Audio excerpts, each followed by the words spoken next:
know, it's almost like just going out with no expectations and nothing, and just trying to just absorb it. So in a sit spot, you could just sit still for anything from 15 minutes to 4 hours, depending if you fall asleep, and that's just to zone in into what's going on in the woods. But bird calls and bird ID for me is kind of like it's your entry point into that sort of natural awareness, because it will give you so much insight.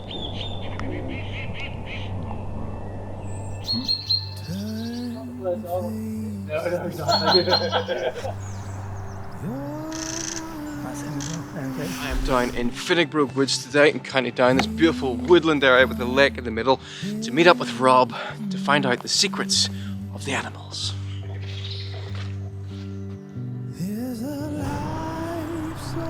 There's a tip right up here.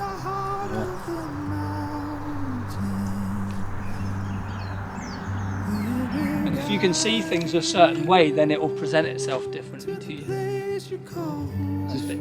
Very deep. This is part of one long trail. You've got trails and then you've got little offshoots. So imagine like the trunk of a tree, and then it's branched out to little runs. I'll put my hand there, you can see it a bit better. If I take that hair away, then... You know what's being used? Yeah. So that's the animals to their zebra crossing? Yeah, basically. They should put a little set of traffic lights up so they...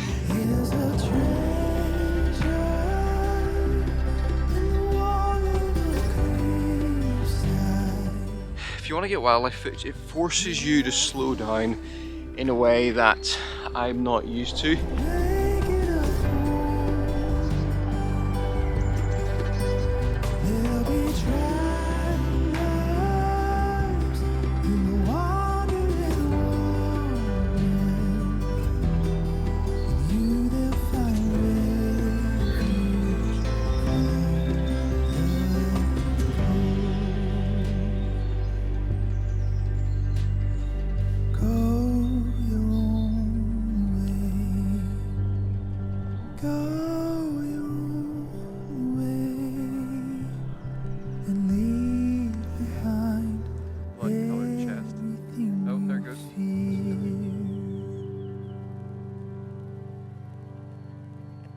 This looks like you're trying to compete with the camera with your phone.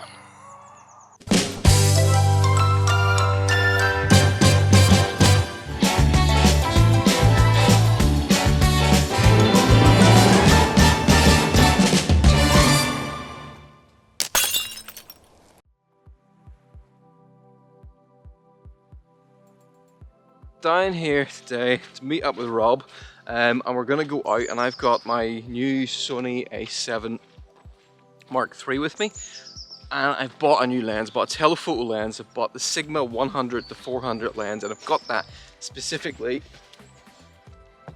That's fiberglass. That used to be a film set. I've got that. Look at that. There's some wildlife already. Big heron. There he goes. You see him? Off he goes. I'll hopefully have better shots of the heron than that later. Yeah, we're down here to try and see what we can get with the Sony A7C and the Sigma 100 to 400 millimeter lens.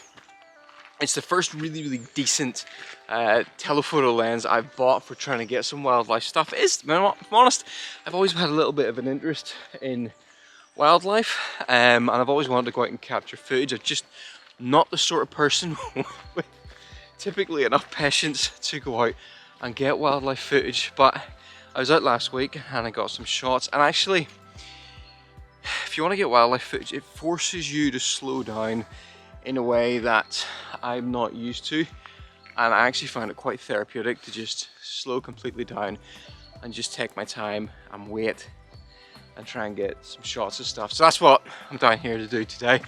Also, there's a TV company is offering me money for shots of wildlife, so that helps.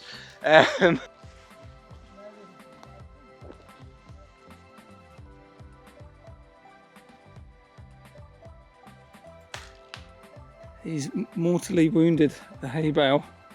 Is it only a flesh wound? Come back. Off. I'll bite your leg off. So rather frustratingly, I got this bullseye when the camera was away. Yeah.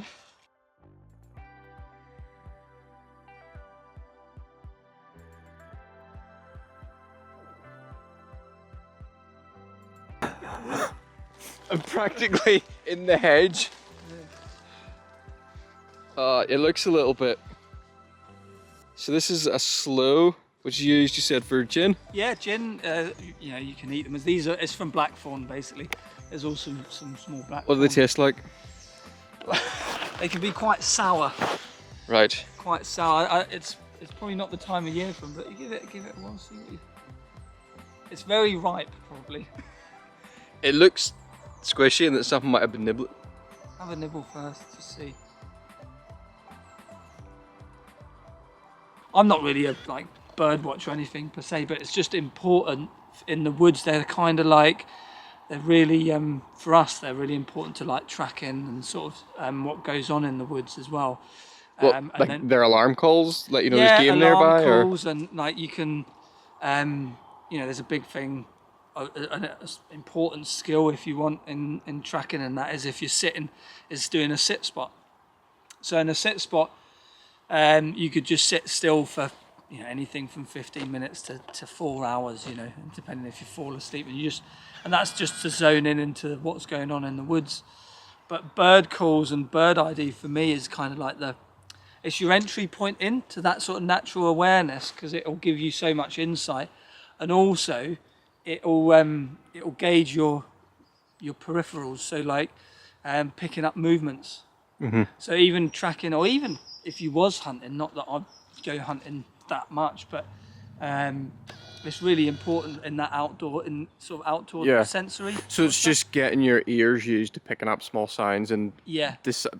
differentiating between them. Yeah, I mean, like this is, you know, I don't know if it's a good example or not. When I was in Panama and I worked with like native Indians over there, those guys can see and pick up snakes that we can't. They can hear the snake or see the Well, snake. they can just, I don't know, it's like they've got a sixth sense. They don't have a sixth sense. They've Yeah. just been born and grown up, and they're always outdoors. Their eyes are trained. And it's kind of like, and it's probably the same. I find that with mushrooms, you can, you know, if you're outdoors picking mushrooms a lot, if that's something you do, you can see them where other people won't. And I suppose that skill is really important in all aspects of the outdoors. So birds help with that. So you'll get a little flash of movement in the corner of your eye, and then you'll be able to, and then being able to, you know, sort of spot that. You don't necessarily want to be able to label it, but it's more of a sort of experience in that. You know, it's almost like it's sort of a differentiating between experience and just, you know, just pointing at something just because you know what it is. But I'd rather be able to sort of, you know, be more immersed into, which you do. It's just it's a bit of a process of thought, whereas like thought is different to intelligence. They're kind of two different things. So you want to kind of. So would you go out just for a walk and you're just sort of immersed, like bathing yourself in the forest, and you walk along and you're just like picking up this and that, and you've got like a different awareness of what's around you? There's two ways of sort of the way I would see it. It's all written down, noted, quite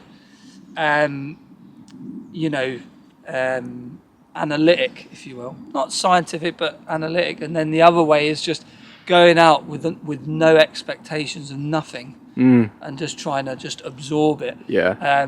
None of the ways of that would be so, like, you know, whichever way you're going, there's no wrong or right in it. Yeah. It's just, I think if you can kind of sort of swing between the two, you know, like what I've sort of experienced is like you've got trackers that are very scientific and then trackers that are very spiritual. But I wouldn't say that neither one of them are better than the other. I think the best way is to sort of be able to sort of curve yourself, with it, you know, sort of swing between the two. And I'll see you soon. Bye bye. I'm gonna go sanitize my hands. And feel free to have a look around the channel. It's starting to rain.